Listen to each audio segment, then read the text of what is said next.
আমার আগের ভিডিওটিতে আপনারা দেখলেন আমি আমার পরিবার নিয়ে বেনারসে এসেছি এবং এখানে হোটেল গোল্ড কয়েনে আমরা উঠেছি।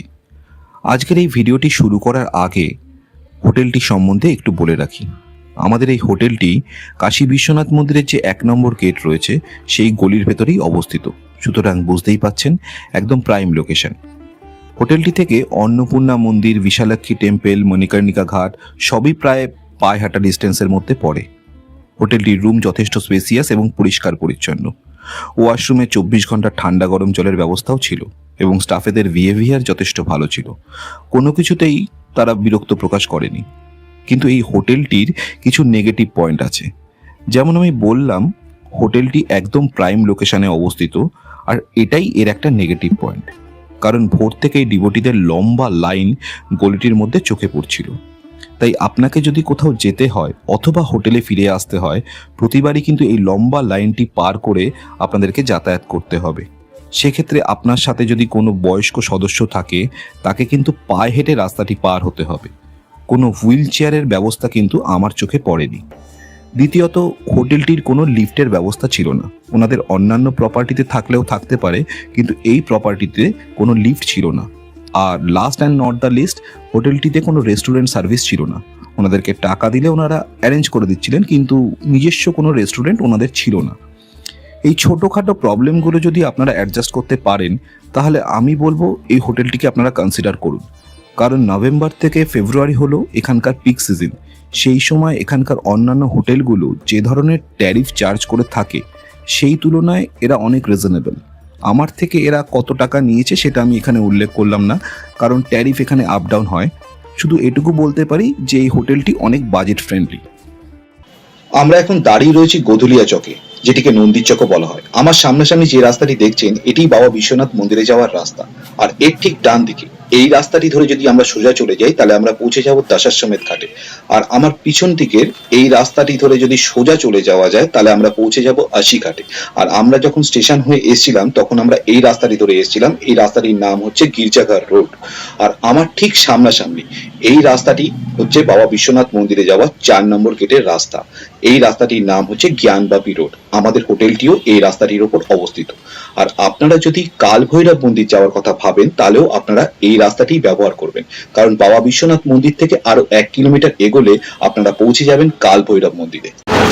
আমরা এখন কাল ভৈরব টেম্পলের দিকে যাচ্ছি। মন্দির এখন বন্ধ রয়েছে, বলছে 3টে নাগাদ আবার খুলবে, তো তখন পুজো দেব। কারণ কাল ভৈরব মন্দিরে পুজো না দিয়ে অন্য মন্দিরে পুজো দেওয়া যায় না, এরকমই একটা মান্যতা রয়েছে। যেহেতু কাল ভৈরবকে বেনারসের কোতোয়াল মানা হয়, আর সেই কারণে ফার্স্টে আমরা কাল ভৈরবের দর্শন করে তারপর অন্যান্য মন্দির যাব। আমাদের হোটেলের গলিটি থেকে বের হলে এই রাস্তাটিতে এসে পড়বেন। এই রাস্তাটির নাম হচ্ছে জ্ঞানবাপী রোড, যেটি নন্দীর চক থেকে সোজা চলে এসে কানেক্ট করছে বাবা বিশ্বনাথ মন্দিরের 4 নম্বর গেটকে। আর সেখান থেকে আরও 1 কিলোমিটার এগোলে আমরা পৌঁছে যাব কাল ভৈরব মন্দিরের গেটে।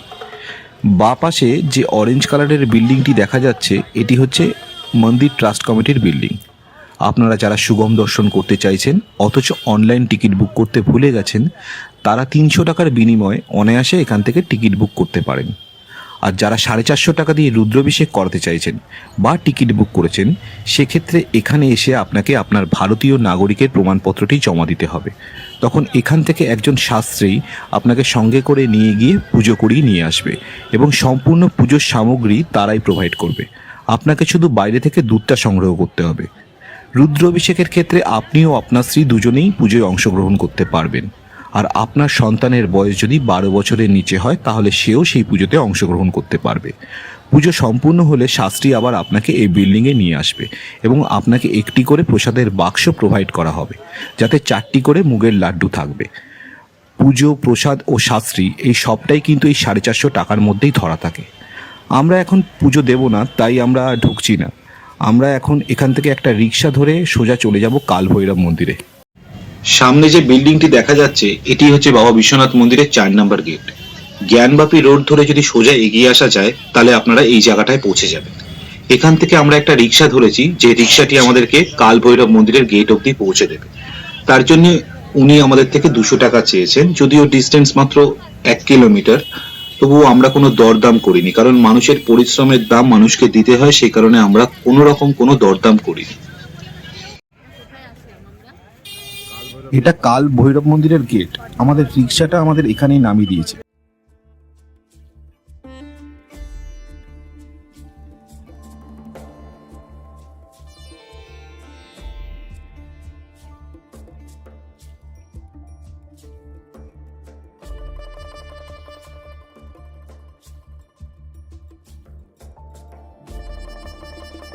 প্রথমেই জানাই, কাল ভৈরব ও মহাকাল এক নয়।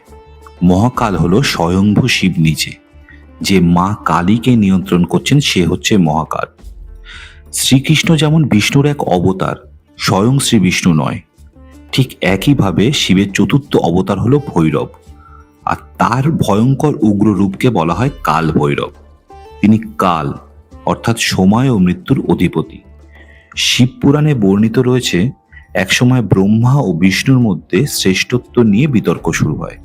তখন মহাদেব অগ্নিস্বরূপ লিঙ্গরূপে সেখানে প্রকট হন এবং বলেন, যে এই লিঙ্গের শুরু অথবা শেষ খুঁজে পাবে সেই শ্রেষ্ঠ হবে।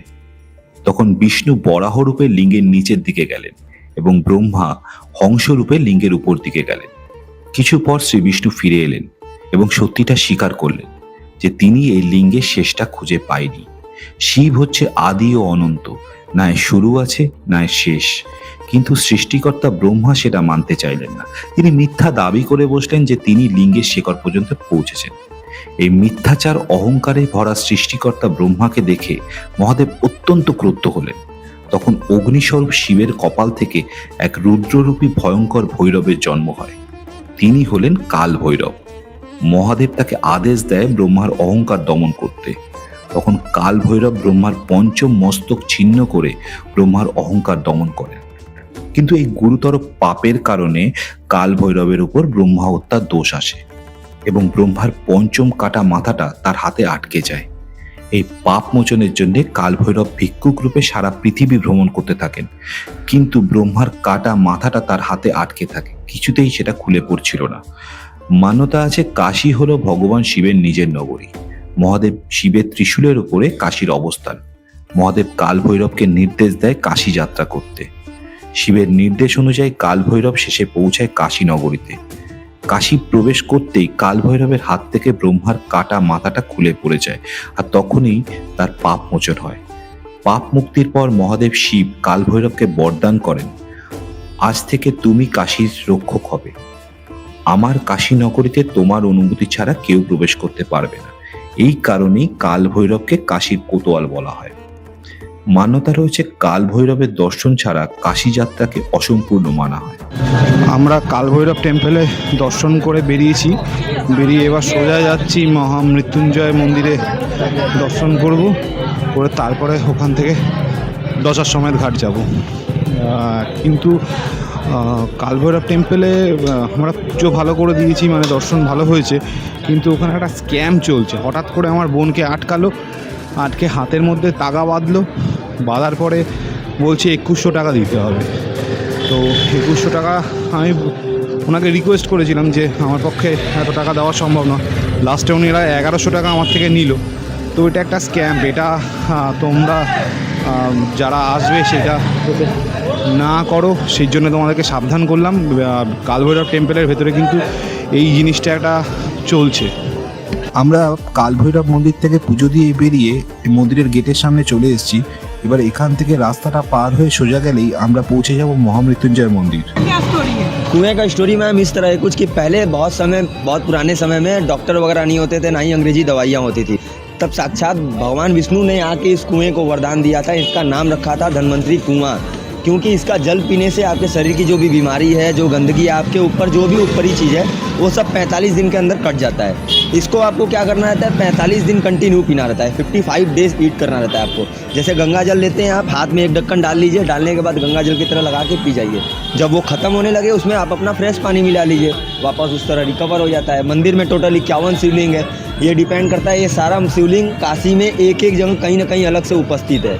मात्र एक महामृत्युंजय ऐसा मंदिर है जहाँ पे सारे शिवलिंग का दर्शन आपको एक साथ हो जाता है। ऐसे अगर देखेंगे तो यहाँ पे काशी में सारे शिवलिंग का एक मंदिर मात्र बना हुआ है अलग से। तो यही इसकी स्टोरी है। আমরা এখন মহামৃত্যুঞ্জয় টেম্পলের সামনে এসেছিলাম, এখানে পুজো দিলাম, দিয়ে এবার আমরা পশ্চিঘাটের দিকে যাব। এখানে একটা মৃত্যুঞ্জয় কুয়ো রয়েছে, যে কুয়োর জল মান্যতা রয়েছে যে সেই কুয়োর জল খেলে সমস্ত রোগ সেরে যায়। তো সেই জল আমরা পান করেছি, করে এবার আমরা এখান থেকে একটা টোটো ধরবো, ধরে অশ্বিঘাট যাব, অশ্বিঘাট থেকে বোটে করে তারপরে দেখবো গঙ্গা আরতি দেখা যায় কিনা। আমরা একটা টোটো ধরেছি, সেই টোটো করে এবার আমরা নমঘাট যাব। এটি নমঘাটের পাশে অবস্থিত একটি ঘাট। এই ঘাটটি থেকে আমরা একটা বোট রাইড নিচ্ছি, যেটি নমঘাট থেকে অশিঘাট অবধি ঘুরিয়ে আবার আমরা যেখানে নামতে চাইবো সেখানে নামিয়ে দেবে। এর বিনিময়ে উনি আমাদের থেকে 1200 টাকা নিচ্ছে।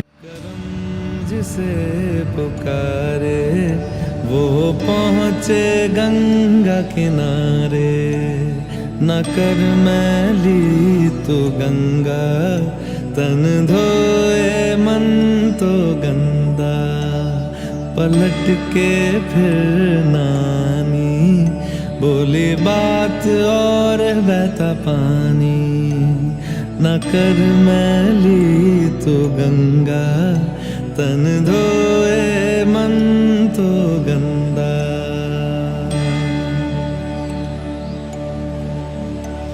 मन पावन हो गंगा में डूबे नहाए, मन रावण जो लहरों में तूने बहाए, जो चला गया वो लौट के फिर ना आए, तेरा कर्म ही है जो संग तेरे ही जाए।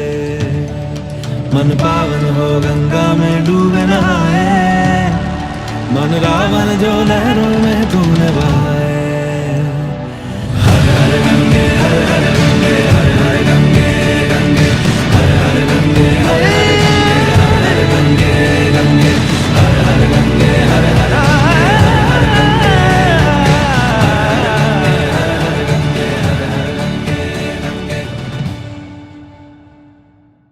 আমাদের বোট রাইডটি সবেমাত্র শেষ হয়েছে। আমরা ওনাকে রিকোয়েস্ট করাতে উনি আমাদের মণিকর্ণিকা ঘাটে নামিয়ে দিচ্ছেন।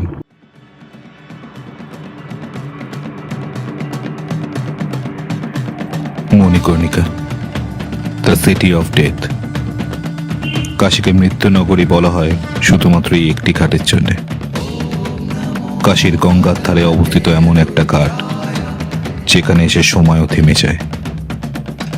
মানুষের জীবনের 70, 80, 100 বছরের গল্প 30 মিনিটে চিতার আগুনে পুড়ে ছাই হয়ে যায়। যেখানে মৃত্যু মানে ভয় নয়, মৃত্যু মানে মুক্তি। কথিত আছে মা পার্বতী একবার এই ঘাটে স্নান করতে এসে তার কানের কুন্দনটি হারিয়ে ফেলেন। মহাদেব সেই কুন্দনের খোঁজে ব্যাকুল হয়ে ওঠেন। অনেক খুঁজেও সেই কুন্দন না পেয়ে মহাদেব শেষে এই ঘাটকে অভিশাপ দেয় যে এই ঘাটটি শ্মশানে পরিণত হবে। এখানকার চিতার আগুন কখনো থামবে না। পার্বতীর কানের কুন্দন হারিয়েছিল বলে এর নাম মণিকর্ণিকা। কিন্তু এ তো শুধু নামের গল্প, এর চেয়েও বড় রহস্য লুকিয়ে আছে এখানে।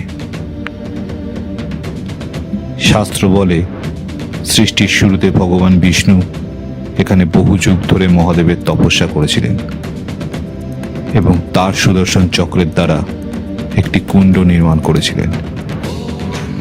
মহাদেব তাতে অত্যন্ত খুশি হন এবং তার ত্রিশূলটি সেখানে স্থাপন করেন। এই ত্রিশূলের ওপরেই নাকি দাঁড়িয়ে আছে সমস্ত কাশী নগরী। তাই পৃথিবী ধ্বংস হলেও কাশী ধ্বংস হয় না। হিন্দুদের 7টা পবিত্র তীর্থস্থানের মধ্যে কাশী অন্যতম। হিন্দু ধর্মে মান্যতা আছে কাশীর মণিকর্ণিকা ঘাটে দেহত্যাগ করলে মহাদেব নিজে এসে নাকি তার কানে তারক মন্ত্র উচ্চারণ করে। সেই মন্ত্র শুনতেই জীবন ও মৃত্যুর চক্র থেকে তার মুক্তি লাভ হয়। তাই একে অনেকে মুক্তি নগরীও বলে। আজও শত শত বছর ধরে এখানে চলছে চিতা। কান্না, মন্ত্র, আগুন সব মিলিয়ে এখানে মৃত্যু যেন এক উৎসব।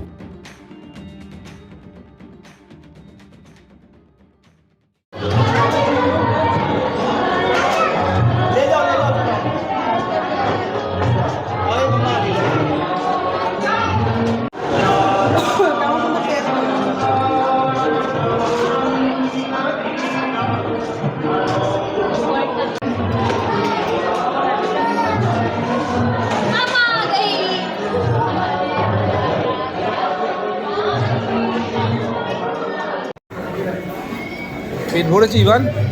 হয়নি? আর কি খাবি?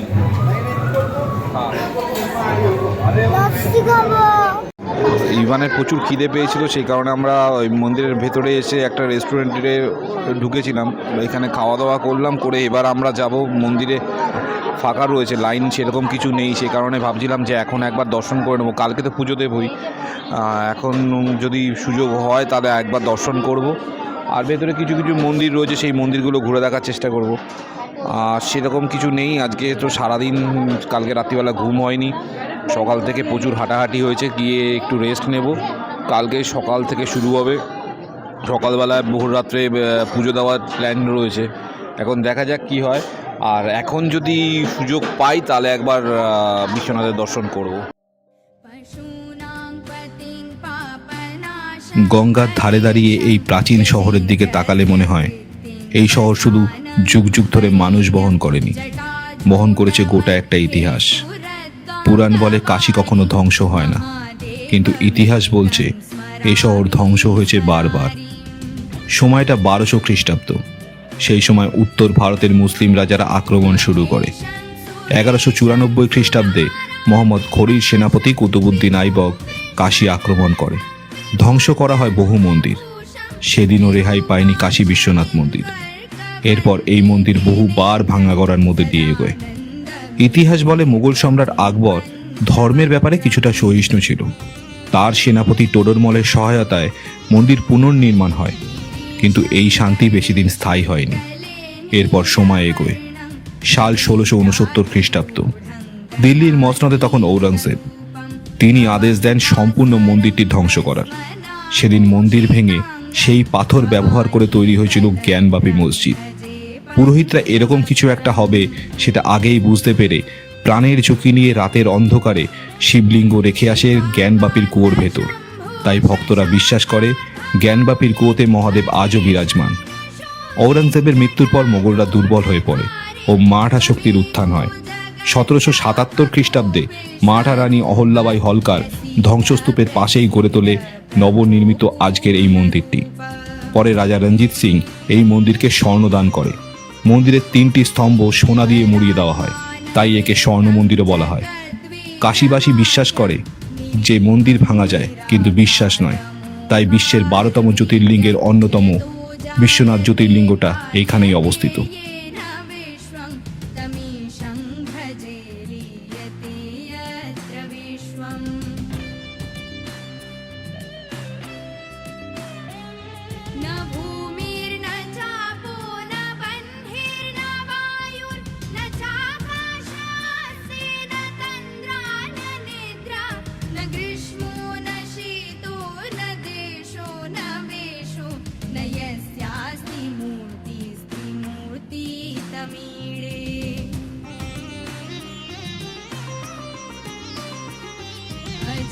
शाश्वतं कारणं कारणानां शिवं केवलं भासकं भासकानां तुरीयं तमः पारमाद्यन्तहीनं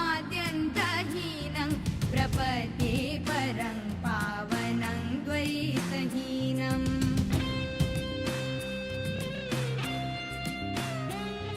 नमस्ते नमस्ते विभो विश्वमूर्ते नमस्ते नमस्ते चिदानन्दमूर्ते नमस्ते नमस्ते तपोयोगगम्य नमस्ते আমরা এইমাত্র মন্দিরের ভেতর থেকে পুজো দিয়ে বেরিয়েছি।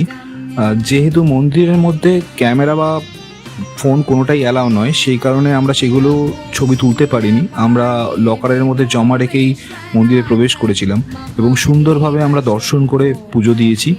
দিয়ে আমরা বেরিয়ে এসেছি। আমরা এখান থেকে একটা ডালা নিয়েছিলাম যেটা 250 টাকার মতন পড়েছিল। আমি আজকে আর ওই হেল্প সেন্টার থেকে নিইনি, সুগম দর্শন করিনি। আমি এমনি নর্মাল লাইনে দাঁড়িয়েই পুজো দিয়েছি।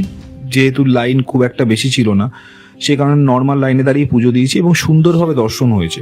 এমন নয় যে খুব তাড়াহুড়ো করে বের করে দিয়েছে, সেরকম না, খুব সুন্দরভাবে দর্শন হয়েছে। এবার আমরা কিছুটা সময় এখানে কাটাবো, কাটিয়ে তারপর আমরা হোটেলে ফিরে যাব। আমরা সেদিন হোটেলে ফিরে এসে রুমে বসেই খাবারের অর্ডার করি। আমাদের অর্ডারে ছিল কড়াই পনির এবং তন্দুরি রুটি, যার খরচা পড়েছিল ওই 700 টাকার মতন। কিন্তু আমি আগেই বলেছি যেহেতু ওনাদের কোনো রেস্টুরেন্ট সার্ভিস নেই সেই কারণে ওনাদেরকে টাকাটা দেওয়াতে ওনারা সেটা অ্যারেঞ্জ করে দিয়েছিলেন। বেনারসে এসে প্রথম দিনটা আমরা এভাবেই কাটিয়েছি, আর আজকের এই ভিডিওটিকে আমি এখানেই সমাপ্ত করছি। আশা করি আপনাদের সবার ভালো লেগেছে। দেখা হবে পরের ভিডিওটিতে। সবাই ভালো থাকবেন, সুস্থ থাকবেন।